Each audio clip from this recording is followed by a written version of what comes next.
Hi guys, welcome back to the channel. It's your girl JENNJ. Welcome back for another video. Today's video is going to be more of a sit down, chatty, life update video. So you know what, grab yourself a cup of tea, girl, and let's talk because things are rough, okay? And I don't like to show up here and pretend like everything is okay when it's not. So grab a seat and let's have a nice little conversation.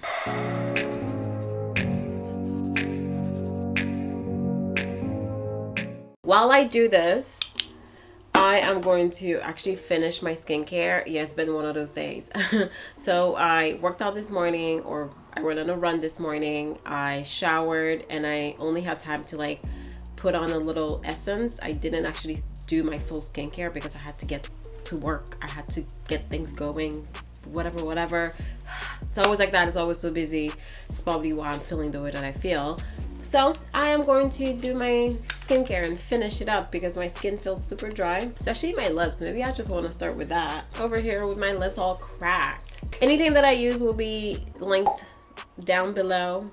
Not that this video is about products, but this is like a new lip balm from Believe.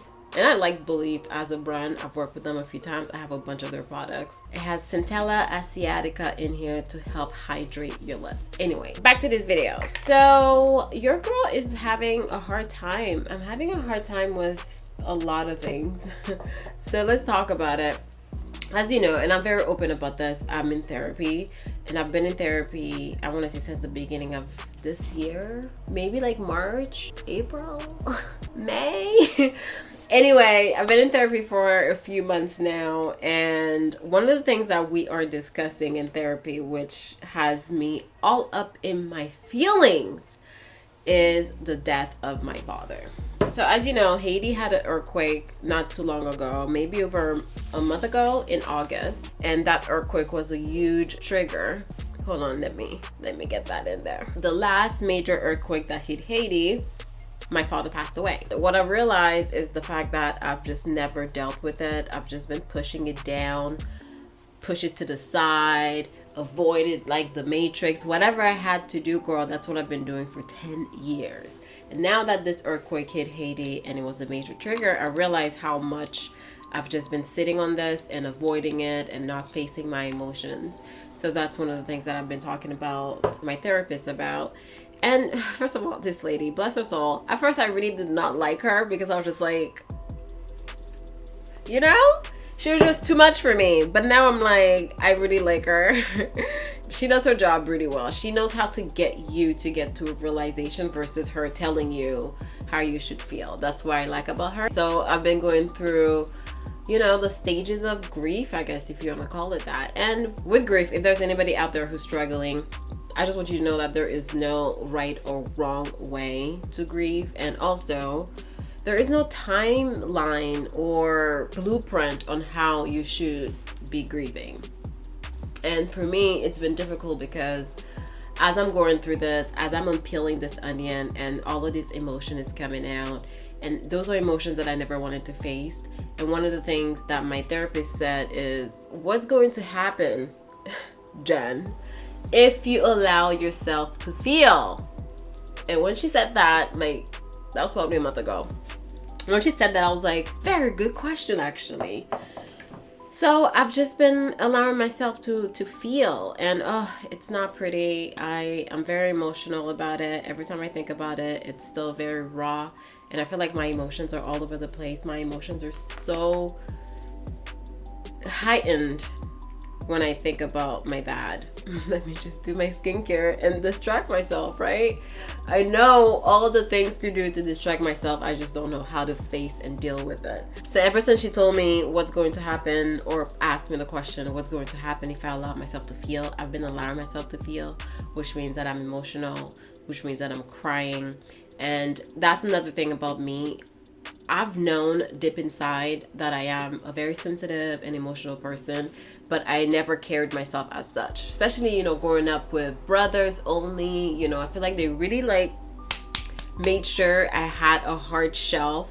So I developed a hard exterior, but on the inside, oh, I know it's mush. So now that she's been forcing me to feel, and I've been feeling, I've started realizing how much I associate emotions with weakness. Girl, I don't know. It's just been all over the place. Like, I would always make sure that I show up in such a hard way, or no matter what it is, I would not be emotional. And now I'm realizing that somehow along the way I view it as weakness.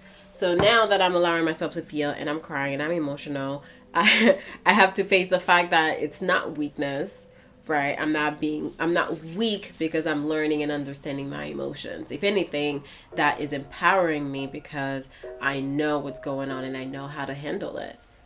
Right? Oh, girl, the things that I've been learning. So that's what's been going on. It's been difficult to, take the time because at the end of the day, life is still going, right? It's not like I can say, oh, I am going to grieve in Dubai. I'll be back in 3 months. No, life is still busy here.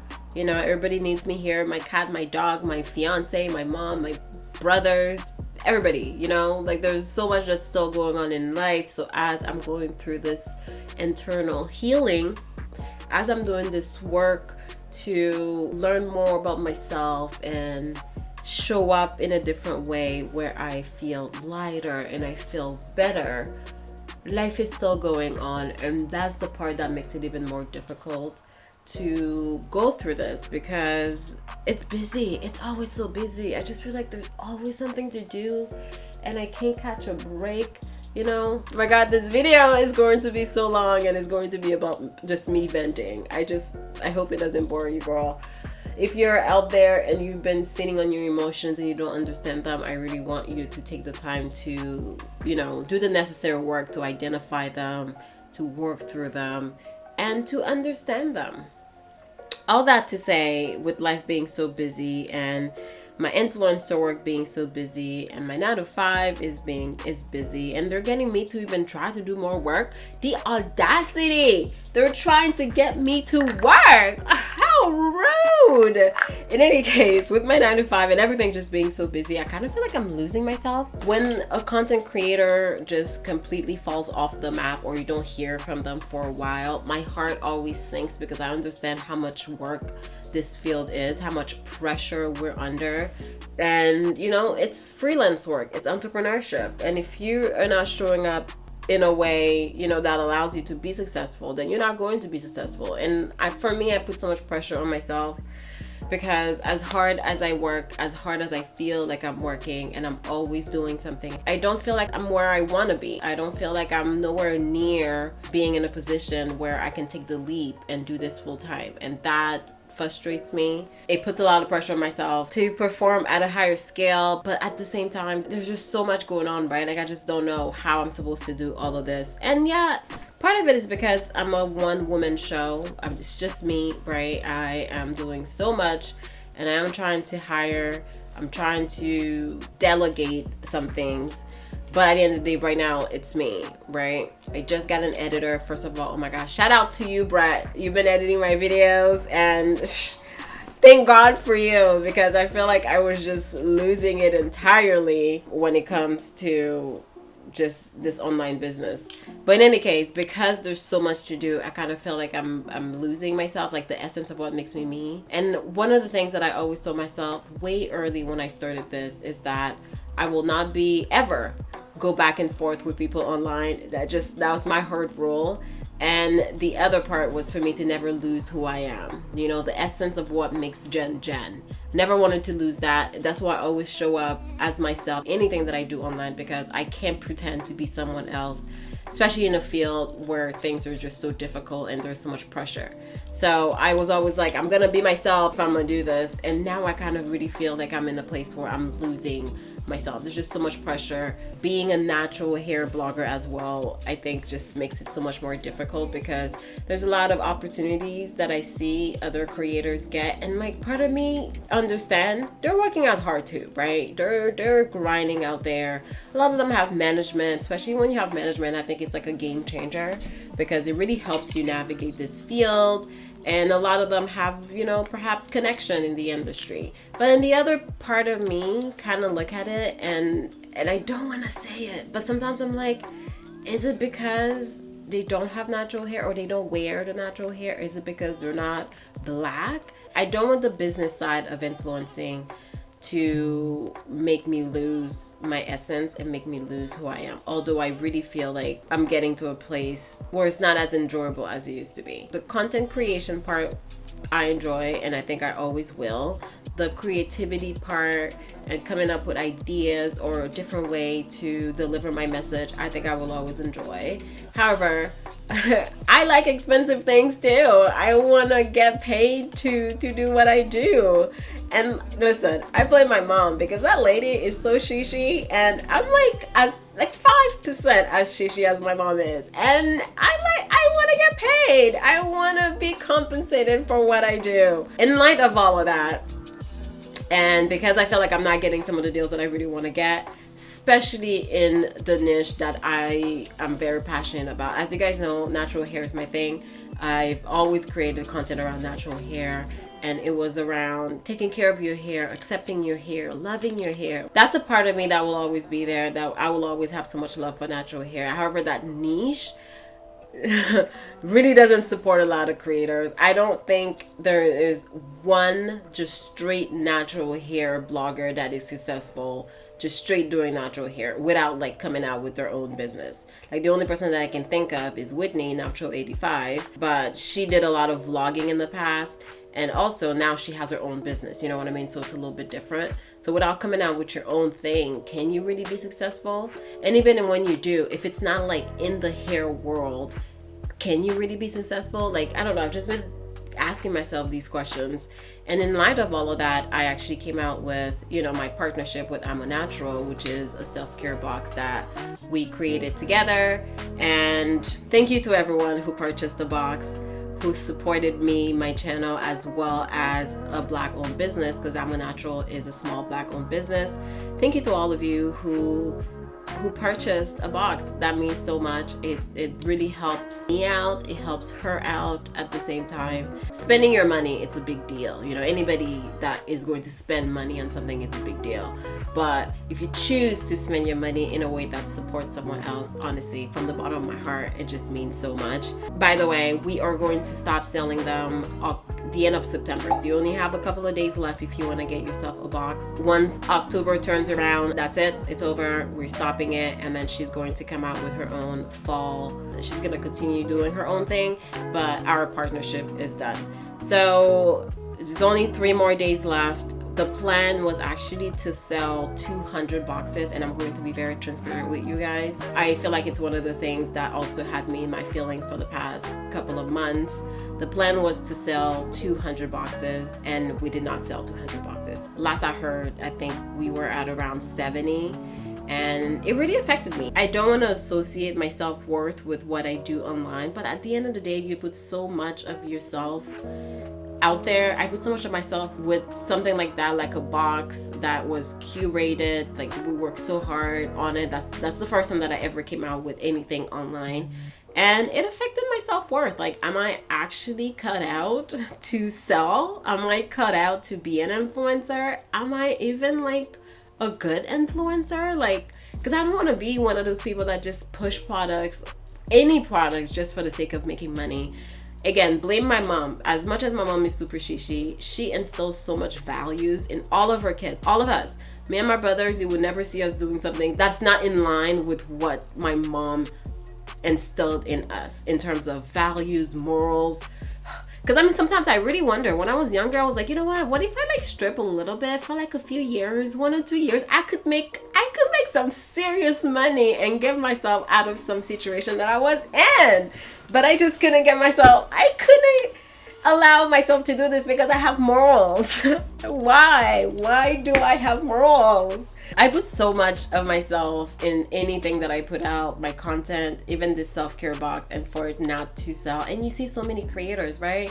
We sold out in 20 minutes. We sold out in 25 minutes. We sold out in a day. Yeah, no, we did not sell out, and we're likely not going to sell out. And I really feel bad about it. I know I shouldn't, but I guess I do. I get a little bit, I do. Anyway, so I've been taking the time to, you know, make sure that I go back to my roots go back to why I started doing all of this, why I started my channel. You know, go back to my old videos even. Oh, cringe. I don't do that ever. I've never gone back and watched my old videos just because once I edit a video and I put it out, I can't listen to my voice again. I just can't do it. Ooh. But I've been doing that, and I mean going way back, like 2012, 2013. First of all, shout out to younger version of me, because some of the videos that I put out, I was ahead of my time. I'm not even gonna lie, girl. Some of the production that I was doing, and it was still a one-woman show, the editing, all of that, wow, Jen, okay girl. But I've been going back just so I can reconnect with old me and not lose myself in all of this, because if you're not careful, you are going to lose yourself.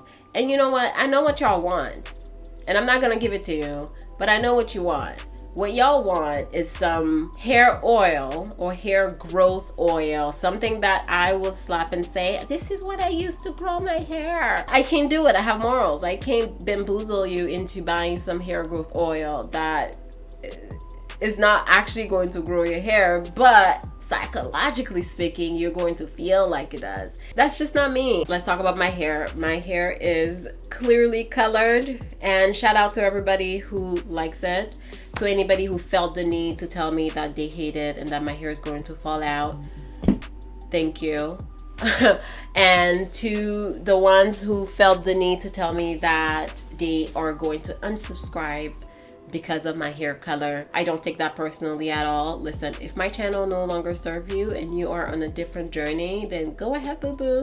I hope that the times that you were subscribed to me, you learned something, it helped you grow, you learned something about your hair. And if we need to part ways, girl, I wish you nothing but the best. My hair is dyed. It's been, I want to say maybe 3 weeks now. I can't remember. My hair's actually feeling really well. At first, okay, let me not even lie to y'all. At first, I was really scared that maybe my hair was damaged because it was just so soft. And it's so weird that I would identify soft hair as being damaged, because I was like, oh my god, my hair feels so, it feels great, it feels soft. And the thing is, I had 2 salon visits back to back. I saw Paula from Curly Hair Designs, and then the week after that I saw Zermala, and she dyed my hair and also did my hair. And after that, my hair was just extremely soft. It stayed soft for 2 weeks.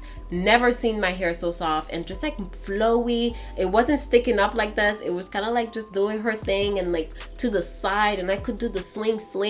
It was crazy. Part of me was like, oh my god, maybe the top part of my hair is damaged because like it just feels really soft. I don't know what's happening. So I did buy hair myself. This is like 10 days wash and go. I should have washed my hair over the weekend, but I didn't. I'm being lazy. Plus, you know, I'm in my feelings, whatever. My hair can't wait. And the longer I'm spending without actually putting water in my hair, the more it's shrinking up and the more it's like, oh, okay. It really feels like my hair. So the drier my hair is getting, the more I recognize it. Isn't that so weird? And I know a lot of people were saying with the no oil, no butter thing, or at least no raw oils and butters. You guys know what I mean. When you consistently wash your hair and stop using raw oils and butters, it slowly gets softer over time because your hair is actually able to absorb the moisture from the atmosphere, from your environment, from your shower, blah, blah, blah, versus having a layer of oil that is coating your hair. So it's interesting. Now that my hair is really like drying out because I haven't put water in my hair in over 10 days, I see the difference. So you should really be consistent when it comes to taking care of your hair. And also, there's something with not using raw oils and butters. I have to say though, one thing that I've noticed, and that's before I even saw Paula and Zermala, I felt like my hair was getting a little thinner. And I think it's because the coating of oil that was on my hair was, you know, I was getting rid of the coating. And I naturally have fine strands. I know people don't really associate me. They think I have thick hair. I don't have thick hair. I have fine hair. I just have high density. So I have a bunch of small or thin strands on my hair. And that's one of the things that I noticed, was that my strands were thinner. But I guess it's just what my hair is like. I just never really dealt with my hair that way. But I still like it. I love this look. I love the little fro. The shape is still giving. I think that's about it. I just really wanted to film this video to give you an update before continuing and post my regular content. I missed an upload on Sunday. That's what really you know, prompted me to do this, because today I was going to try to like rush and trying to get the video that I wanted to get, originally wanted to upload on Sunday. That was a video that I was gonna upload tomorrow, but I was like, you know what? I'm really not feeling 100%. Like, I'm not feeling like regular Jen, and I don't want to show up and pretend like everything's okay. That's just not me. That's never been me, and that probably will never be me. I will share here and there some things that's going on with me, not in great details. I don't know. But, you know, some things like that, like when a life update is needed, then we're gonna talk. And I think being yourself online is the only way that you can do this long term. If you're pretending to be someone else, then it's probably not gonna work out for you. Thank you so much for watching this video. Very random video, but I hope that it helps someone out there. If you're grieving, if you're going through something where you just feel like you have to pretend to not be yourself, or you have to push your emotions down this what you think is a bottomless pit. Well, girl, if you need to let it out, let it out. If you need to cry, cry. If you need to take some time for yourself, do that, because what is life if you're not living a life that's worth living, right? If you are feeling just down all the time, then figure out why. Let's talk about it. Thank you so much for watching this video. I will see you in my next one on Sunday. Yeah. Bye.